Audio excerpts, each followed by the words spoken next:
Hello, welcome to another video. This video I'm going to show you how to turn this 1300 frame mocap clip into a perfectly aligned and looping walk cycle ready to use in a game engine or crowd simulation. So the first thing we need to do is look at this walk and find a section where the character is moving at a constant speed. So if we Control Shift and just jump forward in the animation until she starts walking. So if we look here, what you don't want to use is this first part of the animation where she's actually building up speed, or the last section of the animation where she's actually slowing down to stop. So what actually happens is your character will be slightly leaning forwards when she sets off walking, or she'll be leaning backwards, which means when you loop you'll get this sort of wobble interaction. So what we want to be using is a section of animation in this middle bit where she's moving at a constant pace. The actors sort of hit their stride, they're in their natural rhythm for walking. So for this clip I'm actually going to use this second pass. So if you look at her arms in the second pass, you can see there's a much more even swing in her left and right arm. As if you go back to the first pass and just watch her walk, you can actually see that better in the Control F into the front view. If you watch her right arm, she doesn't really swing it very much, so most of the swings in the left arm. If we look in this right, you can see the left arm's really swinging, but the right arm doesn't swing very much. So as I said before, we don't want this first part where she's first starting to walk. As you can see, she'll be leaning forward to build up speed. So what we want is when she's hit a natural stride, so maybe somewhere from around here. So if we say 900, and then at the other end we don't want to be getting this where she's starting to slow down or thinking of slowing down, and she'll start to slightly lean back in the walk and change her stride length. So let's call that 1000. So we put that on loop playback. So now what we want to do, we've found our section of animation that we're going to use. So what we need to do now is find 2 points in this walk where the character's in the same pose. So what I like to use is left leg planted, right leg passing. So if you look at the side, you can see what I mean. So in a typical walk, you have a contact pose, this passing pose where one leg's going past the other, and then another contact pose. So the advantage of using this passing pose is when you come to blend this animation, you can use all these frames while the foot's off the floor and only blend around one point. If you've got 2 feet in contact with the floor, when you try to blend, you're going to get this funny, unnatural looking skating in the feet. There'll be a lot more foot slide, whereas if it's just one foot you're aligning with, it's much easier to blend and rotate the character on that. The other advantage of using this passing pose is, if I Control A to show the skeleton, it's easy to find a point where the character's in the same position. What we can do is we can use the alignment of these 2 ankles to find the same pose later on. So we say this is 939, and we can scroll forward to our next step and look for the same position here. So we got 969, so that's going to be too far forward, it's going to be too far back, so we're going to take 969, use that as our end pose. Now we can Control F again into our back view. You can see our character walking towards us. So if you look at this now, this gives us a good idea how much work it's going to take to get this animation to loop. So you can see here there's a nice even swing on both arms. The only slight problem is this pop between the first and the last frames. So if we use Control Home and Control End, we can see the poses very similar apart from that slight shift to screen left. And if we Control Space, we can play through. You can see the timing on the feet and the arms pretty even, so there's no major pops or changes in speed, so it should be pretty straightforward to loop. So doing this check now gives you a good idea of how much work it's going to take to turn this into a walk cycle. So if at this point you're looking at the animation and there's a lot of difference between the first and the last frame, you might want to go back and look through the animation and find another point that you could use to loop. So going back through the animation now and looking for a section that loops nicely can save you a lot of editing time later. So I'm happy with this section. So now we're going to come down here to Story and use this to create a clip of animation. So we're going to insert a character animation track and select our jest character. We're going to right click and select insert current take. So that's going to give us the full frame range. So you can hit A to select all. We want to clip this take in the story tool so that it matches the frame range in the transport controls. So to do that, you've got a couple of choices. We can either select and drag this and snap it to where we are at the moment, or because we know the last frame is 969, we can double click this top number and change that to 969. That'll set our frame range. So rather than leaving this start value at 939, we can double click it and set that to 0. That's going to shift our take back down to start at frame 0. Now if we right click in here, we can do frame start end. That's going to frame our start and end frame in the transport controls. So you can see now our animation starts at 0 and ends at 30. The start frame is dependent on the project you're working with, so if you wanted it to start at 1, you could just change this value to 1 and reframe the take, and it'll shift everything along. But for this tutorial we're going to leave it at 0. So looping or cycling animations like this are usually used in game engines or for crowd simulations. So to make the animation more friendly for those kind of systems, what we usually do is center them in the scene and then align them to an axis. So for this tutorial we're going to center in the scene and then we're going to align her down positive Z. So if we turn on ghosts, what this shows you is a character's start position and end position joined by this line. Now this line doesn't show you the actual path of the animation, although it looks like it because we've got a straight walk. If our character stepped to one side halfway through this animation then step back across, this line is still show straight because it's actually showing you the position from the start and the end, and then just joining that with a line. But what it does give us is a way of seeing where our character is actually aligned. So you can see here she's not aligned on an axis and she's pointing down the wrong one. So to fix that, we're going to double click our story clip, which brings up the asset settings. So the first thing we need to do is reset this loop offset translation value.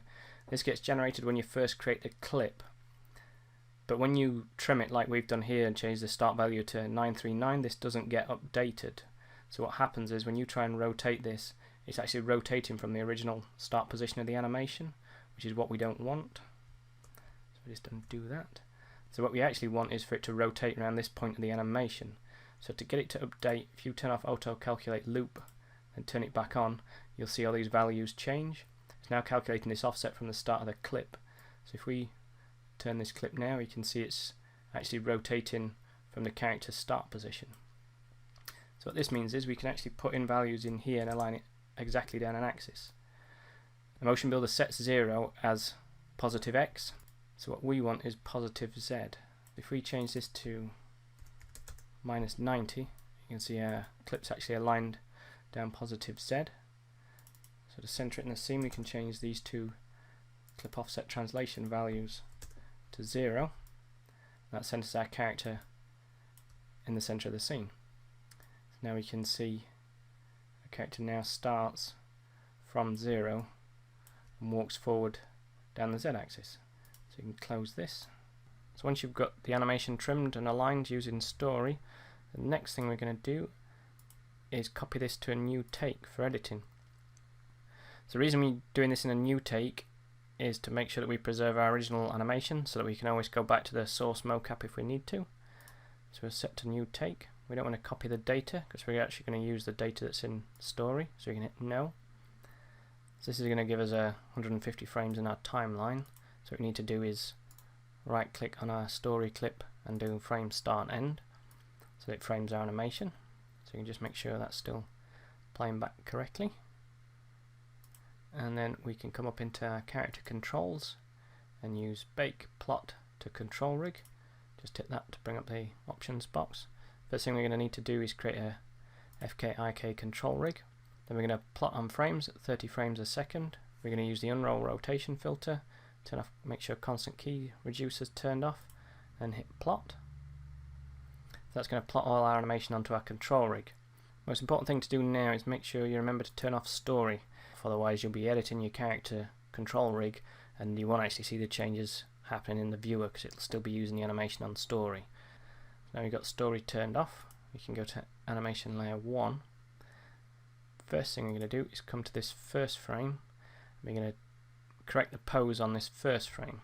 So what I usually do is go through the different views and just look at the character in each view and see how I can improve the pose. First thing we're going to do is pose these fingers. So you can just select all the FK fingers and hit R. Then we're going to use F5 to switch to local. Go into perspective view and just zoom in on those fingers. So we can just rotate these in Z just to relax them a little bit. And then deselect one of the fingers. Just rotate the others. And the next finger. And the next finger. Then we can look at rotating this thumb.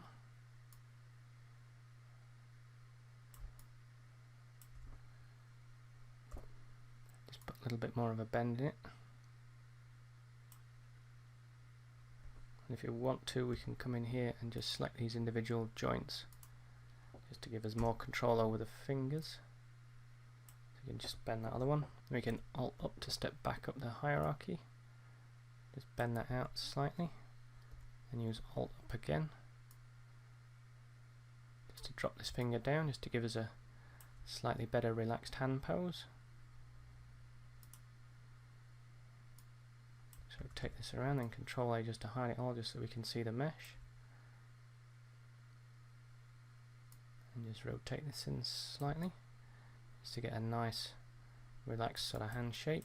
So now I'll switch over to the other hand and just pose that in exactly the same way. Just select all the fingers and rotate them in Z. Just zoom in on that. And then deselect each finger in turn just to curl these fingers in slightly.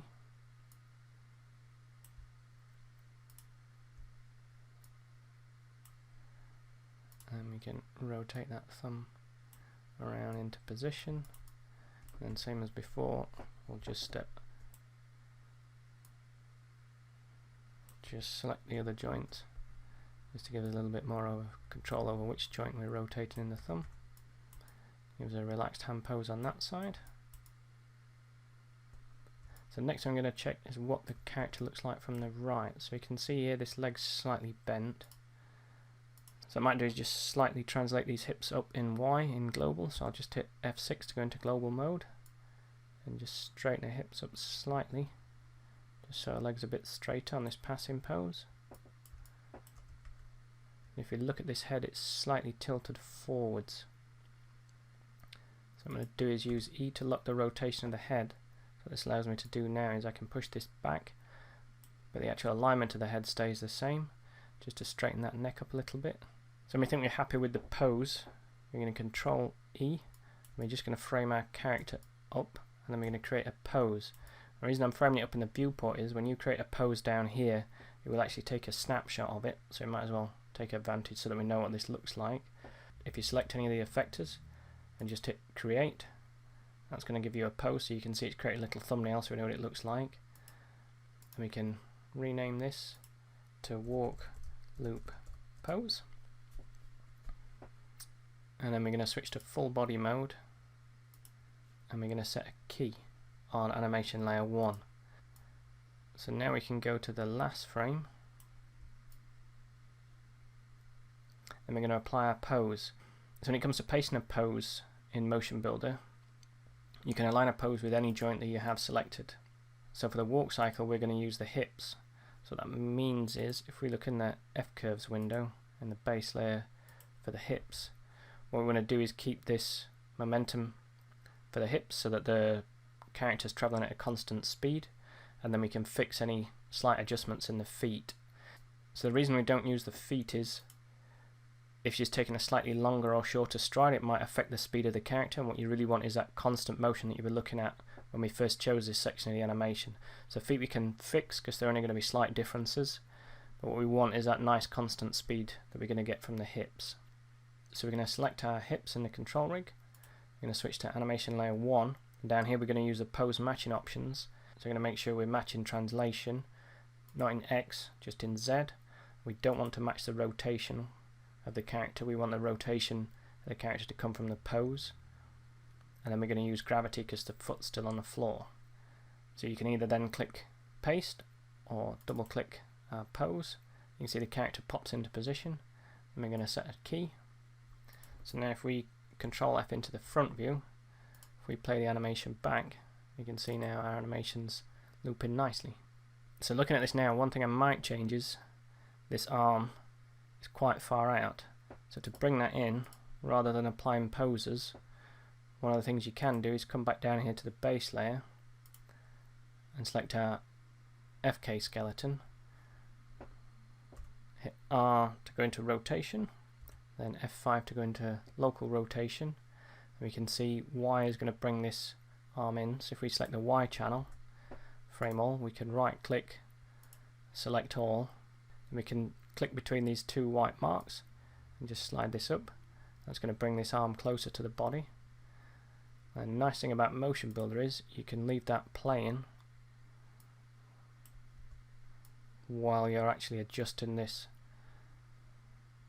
So you can see now, even while that's playing, it's still updating, so you can just bring that arm in just so that it matches a little bit close to the body, so it's similar to the other side. So rather than creating layers and offsets, you can actually just edit the original base layer animation. But I would only use that for small adjustments like this. I wouldn't make any big adjustments and start deleting keyframes off here. I'd keep the original keyframes. This is just for minor adjustments like this, where you're literally just sliding keys around. If we switch to the right view, look at the translation on the feet. On the first layer, you'll see there's an offset. So what's actually happening is the feet are going to slide along this point. So what we need to do is make sure this adjustment happens when the foot isn't on the floor. So starting with the foot we've got selected, which is the passing foot, we want to hide this adjustment while the foot's off the floor. Then make sure this section here where the foot's on the floor, it stays planted, and then any adjustments happen again when she lifts her foot up. You can see here this is foot sliding along the floor. So what we're going to do is switch back to body part mode. We're going to take this frame where the foot just contacts the floor. We're going to zero that position. And then we're going to move through the animation to where a foot leaves the floor, which is here, and then we can zero that back. So now we have this section where a foot's on the floor and it stays nice and fixed. And you can see the adjustments actually happening. If we look in the FCurve view now, you can see the adjustment is actually being made here while our foot's off the floor. So we can hide that positional change while the foot's moving. So now we can do the same with the other foot. So this one actually starts planted. So what we need to do is keep this offset position until she lifts the foot off the floor, and then we need to apply the offset from the end when her foot hits the floor. So what we're going to do is we're going to right click this keyframe and copy, and then we're going to move down to where her foot leaves the floor here, and we can paste that. So now if we look in the translation, we can see that position stays constant. So now that's where her foot's moving. So now we want to take this last frame, copy that, and then paste that where her foot hits the floor here.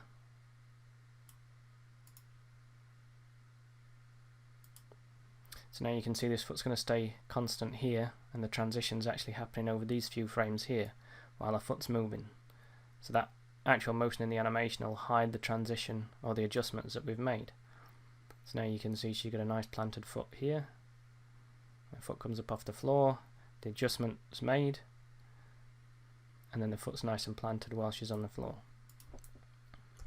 So if we look at that in the front view, you can see these footsteps are nice and solid, there's no sliding around. If we look in the side view, if you press J on the keyboard and then just left click and move your mouse slightly to the left, you can jog the animation. We can just see that foot stays nice and locked to the floor. Another way to check this is if we come into the navigator and go to our character, we can come down here into modifiers, and then there's an in place mode, and we can lock the Z translation because we know our character's moving down Z. So we can hit that, and now when we play, it gives us our character walking on the spot. And then again we can hit J Just cycle through that just to see that the animation's playing and that it's looping correctly. So now you can rotate around it.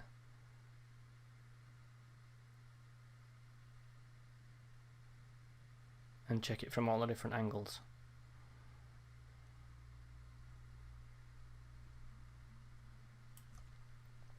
So once you're done with that, unless you want your character to be animated on the spot, remember to untick that so that your character starts translating again. So if you just come into this right view, just frame our character up, hit Control H to go to the first frame. We can Control left arrow key on the keyboard just to step through our animation and just see how that's working.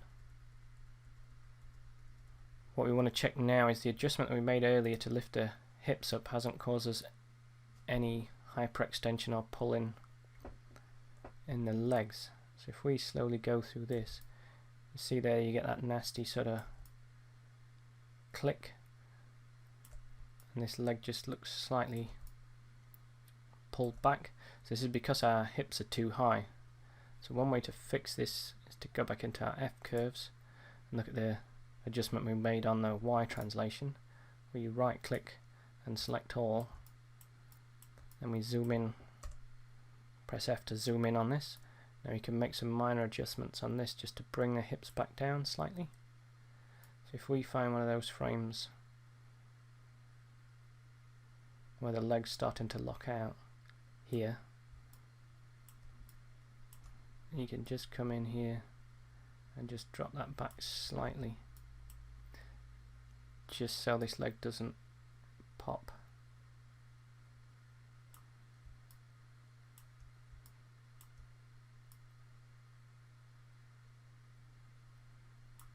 Quite as much as it is doing. So the next thing to check, now we've made sure there's no pulling as the foot's lifting off, is as the foot comes in contact with the floor. So here we have a nice straight leg, and then as the weight transfers forward it bends, so that gives us a nice sense of weight on that leg. But if we look at the left leg, as that comes through here we don't get a straight leg, it stays bent, and then on this contact it's still bent, so we lose some of that weight. So what I might do is move this contact point to here.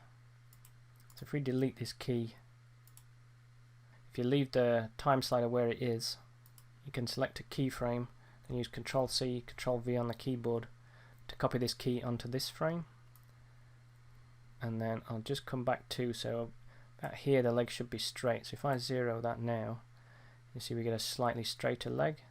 If you want it any straighter, what we can do is, in local translation, we can just right click in there and just change this value slightly just to get a slightly straighter leg. Keyframe that. Make sure that passing pose is still okay, just zero that out. So now we've got a nice straight leg here, and then the weight comes down and matches our pose that we've already got. So if we just take that off now, play that back at half speed,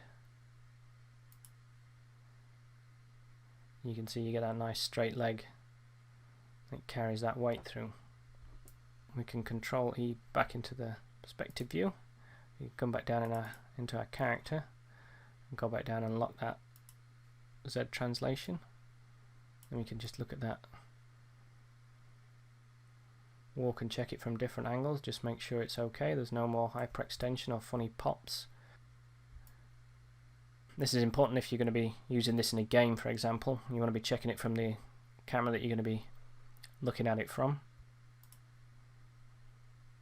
And again, we can just come into that right view. We just want to make sure that the feet are still nicely planted on the floor, there's no foot sliding. Once you're happy with the walk animation, you can come back up into our character controls window, go to bake, plot. This time we're going to bake to skeleton. Same settings as before, we're going to plot on frame, 30 frames a second, unroll filter turn on, and plot. So that's going to plot our animation to our skeleton joints ready for export, and it's going to turn our control rig off. So now we can just play that back, and then we just want to check that from every angle just to make sure that it's playing correctly. we want to be really good, we can change this to half speed and just play that back in a right view, and Control R again to look at it in the left view. Most importantly, we can Control F into the front view. Just look at that in the front view. Just make sure it's looping, there's no noticeable pops as it goes from the first frame to the last frame. You can also Control Spacebar to stop the animation, then use Control Home and Control End to jump between the first and the last frames, just to make sure they're exactly the same. If you're happy with the animation, the last thing we need to do is come down into takes, so we can rename this Jess Walk Single Step Loop None, and then we can copy this file name and then use that as our file name up here, save as. We can call this Jess Walk Single Step Loop version 1 and save that. Then we want to make sure we save all elements, save all animation, save all settings, and we're going to save both takes as well, just in case we ever need to go back to that source mocap to edit our take later. And we can hit save and we're done. Thanks so much for watching. Hopefully this has given you a few ideas to add to your own workflow. If you have, let me know in the comments below. Don't forget to hit that like button and subscribe if you aren't already. And I'll see you in the next video.